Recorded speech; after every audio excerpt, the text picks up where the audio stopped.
So guys, after making subwoofer buying guide, I am making amplifier buying guide. Okay, so I shortlisted few of the most common questions over here, and I will be answering all of them so that it will clear your confusion about the amplifiers. So the first question, why amplifier is necessary?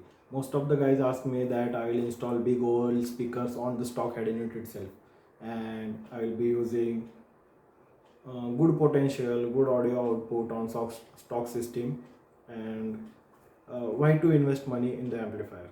Okay, so first of all, bigger oval speakers are generally 2 ohm. Okay, they go down to 2 ohm, and your stock head unit amplifier is not stable at 2 ohms. Okay, there are some new amplifiers like Sony head units which are giving good 45 to 50 watt RMS clean power. They claim that, but I recommend you to check the impedance of that head unit. Okay, the impedance recommended by the manufacturer, that is Sony. Sony is the only one, I guess, which is giving the good RMS output into the amplifier section, the XAV 9000 7000 series. Okay, so now coming to why amplifier is necessary. The dedicated amplifier will have real clean CA certified RMS wattage. You must have seen that you are installing good speakers but they are dying in couple of years. The main reason is the distortion that you are getting from your stock head unit. You are not giving the clean power, you are not giving the full power. That's why those speakers are dying very soon. So always remember, overpowering is way better than underpowering. Okay, you should always get the amplifier which is capable to throw higher RMS than your speakers are designed to handle, and tune that amplifier down. Okay, the gain tuning should be little low so that your amplifier is happy, your speakers are happy, and that system will last for decades. Okay, there are few systems abroad. You will be surprised to know that people are using same system from last 2-3 decades. Okay, and still it works as good as new. Why? Because they have configured it in such a way that everything inside the setup is happy. The amplifier is happy, the speakers are happy, the crossovers are happy, everything is tuned so damn perfect. Okay, so that is the reason you should get the amplifier first if you are going above 30-35 watt RMS. Okay, the stock head units are generally designed to throw the Pioneer, Sony, JVC, Kenwood, Alpine, anything. Okay, the stock head units are designed to give 22 to 25 watt RMS clean power for the four door speakers. Okay, so you should keep that thing in mind, and then only design your system. If you want the louder speakers like the component speakers, then you should invest in good amplifier first. Okay, so one more thing, the Sony head unit which has the better RMS power, uh, that is saying that you can install one subwoofer bridging two channels of that head unit itself. Let me be clear over here, it won't even give you 100 watt RMS clean. Never try it. That is the fake advertisement. Okay, Sony should keep in mind that they will get more defective products, more warranty claims if they start advertising something like that. Never use subwoofer on your head unit.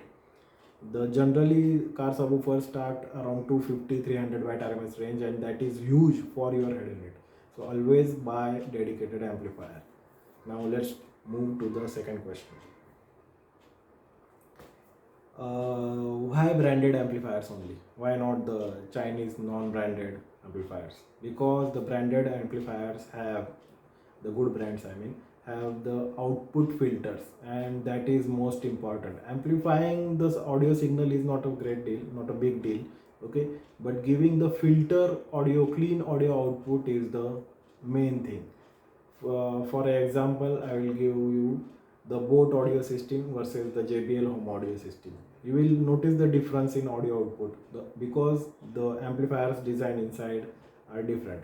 I am giving the wrong example of home audio, but I think that will clear your thoughts in better way. So there are Chinese amplifier like Sound Barrier, V12 and whatnot, and Interfire, and most of them are the fake amplifiers. They are just throwing the distortion. Even though you tune the gain low, the output filters are not there. How are you going to avoid the distortion? Okay, few people say me that I will buy Chinese amplifier and I will tune it low, but they don't have the design output filters. You are just here giving your subwoofer the distorted signal. Okay, so I never recommend to go for Chinese amplifier even though you are getting them at half price. Okay, invest some money for long term and you will notice that even the branded amplifiers will last way longer than these Chinese non-branded amplifiers, and you will get true clean CA certified RMS power, and that is the main thing, main deciding criteria. Okay,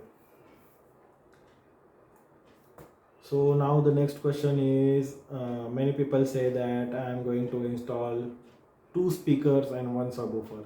Okay, so should I go for 4 channel so that I can use 2 speakers for the 2 speakers on 2 channels and 1 subwoofer on bridge mode on 2 channels? So let me tell you, the 4 channel amplifiers are class AB amplifiers, and in bridge mode you will hardly get 200 watt RMS clean. Okay, and for that 200 RMS power, you will be at 50% efficiency only, because class AB amplifiers are only 50% efficient and they heat up very quickly. Class AB amplifiers are, I'm sorry, Class AB amplifiers are good only and only for the speakers, the full range speakers, not for the subwoofers only. Okay, for the subwoofers you will get the excellent tonal performance from the class D, and same goes vice and versa. Okay, now I will give the another example. So if you guys say that I will buy 5 channel class D amplifier, there are some amplifiers out there which are 5 channel and you don't have to create any mess, just plug and you have one dedicated subwoofer channel over there and 4 speaker channel over there, but that is complete 5 channel circuit, 5 channel class D circuit, I mean. So class D amplifier are not good for your speakers, full range speakers. You will lose the audio clarity on the highs and mids as well. So class D amplifiers are dedicatedly designed or well suited for subwoofers, and class AB are well suited for speakers. So I always recommend to get 2 separate amplifiers, one for your speakers and one for your subwoofers. Always use monoblock amplifier for your subwoofer. So the next question is difference between class D and class AB. So that is electronic circuit. Class AB is old school design, and it is, in old school they used to focus more on sound quality rather than efficiency. Okay, so sound quality of class AB amplifier is better. Okay, even though for subwoofers you will hear the little difference. Okay, even subwoofers sound better on class AB amplifiers in some cases, but the SPL subwoofers need more power, so class D is the only way to go for the subwoofers. And for the speakers, I have already cleared that class AB are the best. Go for them blindly. Now there are new amplifiers. This is the last question, okay guys. Full bridge amplifier versus half bridge amplifier. Now what is this full bridge amplifier? They are skipping some components inside the amplifier. This is latest new technology. People call it is from Brazil, but I don't know where it is from, because most of the full bridge amplifiers are made in China only. Okay, so full bridge amplifiers versus half bridge amplifier. Half bridge amplifier are the traditional amplifiers we are using from decades.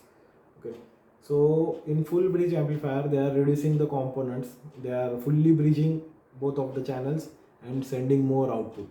Okay, and they are extremely delicate amplifiers, so be careful before investing in full bridge amplifier. Make sure that brand is renowned, has good R&D, because everyone is doing reverse engineering these days, everyone is copying one another. Okay, so don't go for the new cheap amplifiers, the new cheap brands, okay, like Tarams and all. So go for well designed, well engineered full bridge amplifier. If you are focused only on full bridge amplifier, you want smaller size and bigger output, so only in that case go for full bridge amplifier. Otherwise I will recommend to go for half bridge amplifiers only, because half bridge amplifiers have good sturdy components, like you have seen the Korean amplifiers, the SPL amplifiers.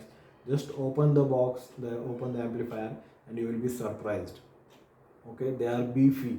If they claim that this amplifier goes down, the Korean amplifiers I'm saying, the Korean half bridge amplifiers, if they claim it goes down to 1 ohm, then you can even use it at 0.5 ohm. That is the sturdiness they have inside.